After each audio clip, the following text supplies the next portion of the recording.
Hello everyone, I'm Matt McCoy in for Claire Huddleston. Thanks for joining us.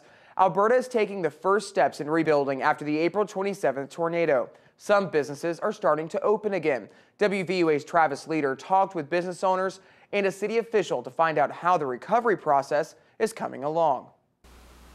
It's been 3 months since the April tornado destroyed the heart of Alberta City, and some people are taking the rebuilding effort into their own hands. Alberta is doing what's got to be done. Very few people are ready to rebuild. The insurance is not finished, the city planning is not finished, but so we're doing what we can do. It's been a slow recovery in the Alberta City community following the April 27th tornado, but one business owner tells us that they're back open for business. The business was destroyed, like all the houses behind our store. And first we didn't think we're gonna be able to rebuild it, but you know, in the long run, this is our community. We didn't want to just pack and leave. We thought we stay and fight and rebuild it. And the community has shown the owners of Pizza Palace Buffet their appreciation for them staying. As we do this, you know, like fight for the community, we know that church and other members of the community, they're trying to help us to support us to stay in business, and we try our best to serve them as best we could. Many in the Alberta community are excited about what the city will become when it rebuilds. There's some very exciting possibilities. There's future developers for developments, I think, that are in the works. I think that will totally transform the Alberta area. It's going to be again, I feel like it's going to be, once again, the place to be.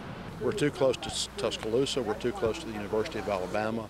There's way too much traffic on this road and too many people living around this area for this area not to be fully populated in time. Reporting in Alberta City, Travis Leader, WVUA News. Sonic Restaurant and Church's Chicken are also looking to rebuild at their Alberta City locations. In the wake of the April 27th tornado, Tuscaloosa City and county schools received many donations. Now the city schools need your help with distribution. According to the Tuscaloosa City School spokeswoman Leslie Brewerton, volunteers must be able to lift items, and you may be asked to transport donations in your own vehicle. If you are interested in helping out, you must sign up through the Volunteer Reception Center. That number is to call is 205-248-5045. In tonight's Home Team Health Watch, fighting childhood obesity. According to the Center for Disease Control and Prevention, around 15% of children ages 2 to 4 in Alabama are obese. This means these children are battling obesity even before they start school. That's why Tuscaloosa City Schools is putting together a new weapon in the battle. WVUA's Jennifer Edwards has the story. Hamburgers, French fries, and pizza. That's what kids want for lunch, according to Tuscaloosa City Schools Child Nutrition Director Carlton Robertson. But Robertson says they're trying to teach kids a healthier way of eating. Child nutrition is so important because most kids, this is the only balanced meal they get per day. You know, most kids don't really know what a vegetable is. Most people think, I go to McDonald's, these French fries, that's vegetable. Tuscaloosa City Schools are adding things like the salad bar here to give students healthier options. We're going to give them an opportunity to have fresh lettuce, tomatoes, cucumber, broccoli, cauliflower, grapes, honeydew melon, strawberry, watermelon. We're just going to put it out there. So the kid, there's no reason that a kid can't get some healthy food now. Robertson said the new salad bars are the latest changes school leaders have added to help kids get a healthier lunch. We bake and steam all our food. We never fry anything. Matter of fact, we took all the fryers out at least 5 years ago. Robertson says the fast pace of today's society and parents working more than one job have cut down on healthy meals for kids. He thinks the lessons learned at school could help the kids get their parents to make changes at home. They'll be asking a lot of questions. What is this? What is that? So I think it'll be a learning experience. And once they start eating this, they see these foods in the cafeteria, then they'll go home and start asking mom and dad, can I have this? Can I have that? So I think it's a teaching lesson for all of our kids. Reporting in Tuscaloosa, Jennifer Edwards, WVUA News. Robertson says one thing parents can do is give kids fresh fruits and vegetables for snacks instead of sugary treats. He says the full salad bars will be in place in all Tuscaloosa City schools next week. School officials are also working on a website with nutritional information about school lunches for parents. Some good news for Alabama beaches and the tourism that comes along with them. According to Baldwin County officials, tourism was up significantly in June. Officials say a record $54.7 million was brought into the city thanks to lodging, up 8.4% from June 2007. June's retail sales were $82.2 million, up 6.8%. Early reports for July say the trend from June should continue into the rest of the summer months. Turning to the Gulf of Mexico, snapper season was a big success this year. Fishermen reeled in almost 5 million pounds of red snapper this year. Experts say the average snapper landed this year was more than 6 pounds. That's up just over 5 last year.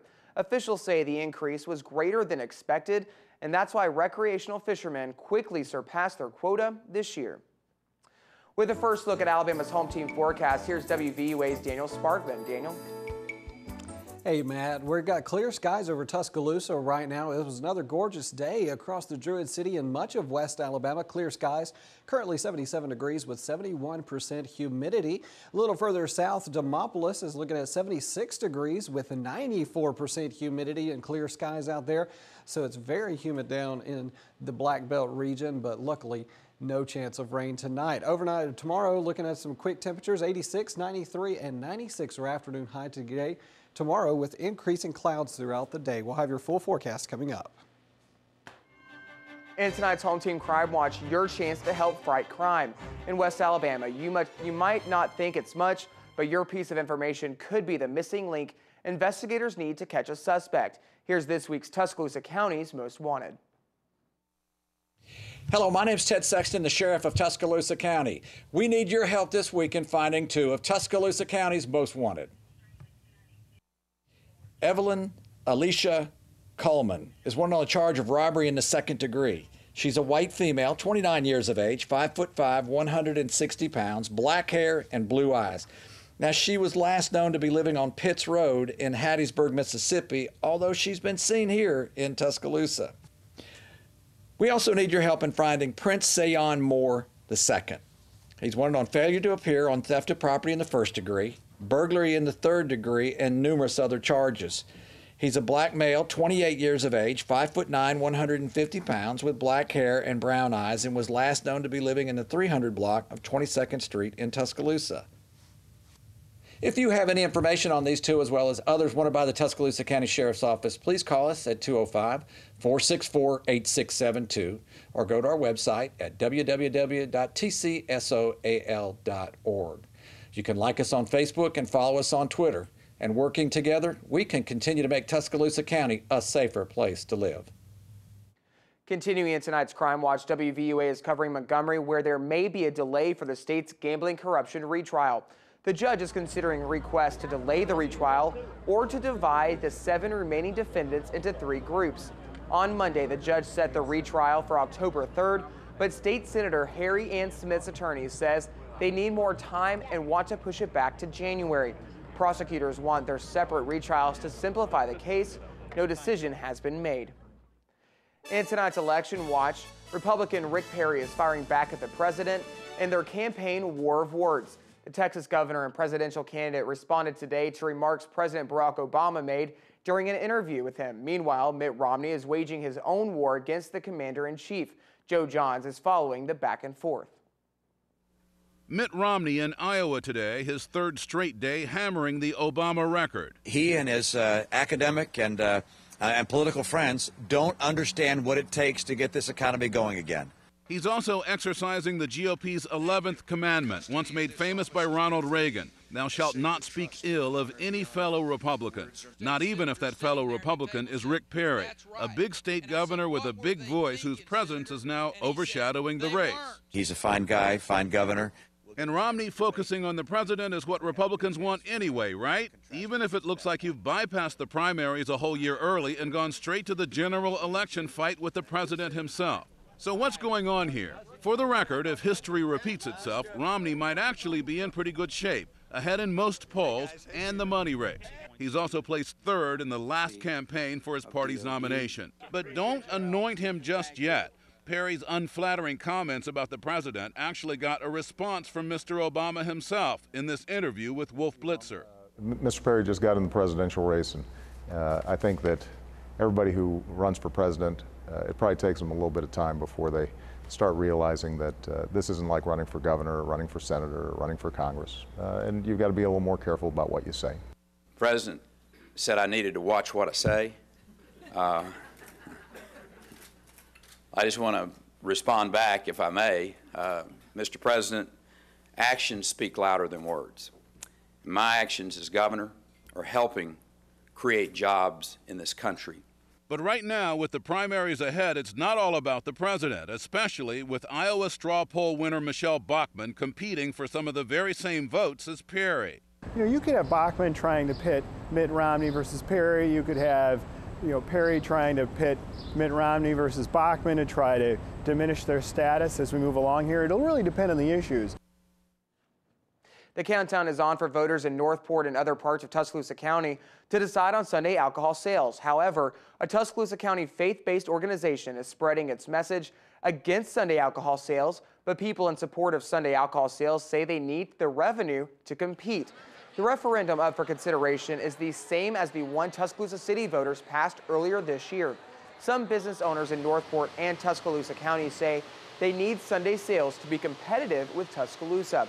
Business owner John Downers has posted a sign on the front of his convenience store in support of the vote, but the Tuscaloosa County Baptist Association has sent out more than 80 letters to local churches asking pastors to urge their congregation to vote no. They've started a radio campaign taking a stand against Sunday sales, but Downers says the issue is bigger than alcohol on Sundays. The first day that the city was eligible to sell beer and we wasn't, we probably had 60 people come in wanted to buy beer, and we had 60 customers drive off and go somewhere else.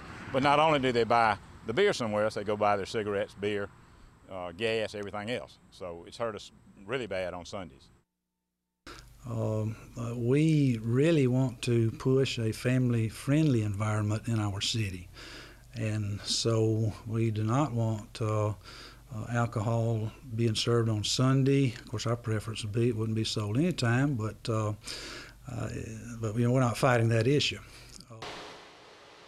The vote is set for next Tuesday, and it's only for people living in Tuscaloosa County or Northport. People living within Tuscaloosa city limits will not be allowed to participate. Coming up.